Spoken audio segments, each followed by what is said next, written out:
Kua waitohu whakaitanga te taurawhiri me tētahi o ngā umanga tino nui o te motu. Kua whakamana a Kora, ara a Spark Aotearoa i tō rātou hia ki te whakatairanga i te reo Māori.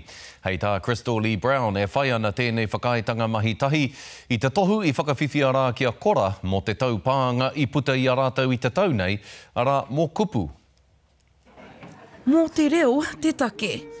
I te rānei i waitohutia e Kora Aotearoa raua ko te taurawhiri i te reo Māori, tētahi whakaitanga mahitahi. Ko te mea, ko te mahitahi nei, e titiro ana ki te whakapiki i tō rātou āheitanga, ki te whakamahi te reo Māori.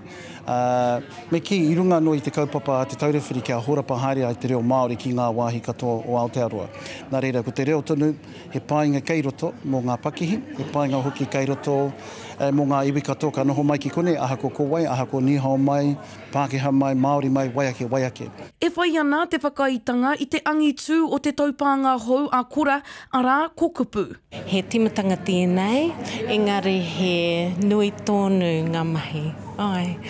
So we're just starting on our journey, we're 19 months in, and we had the huge privilege and honour of being acknowledged for kupu, our app, in partnership with Tipu Kāria and Te Aka Māori Dictionary.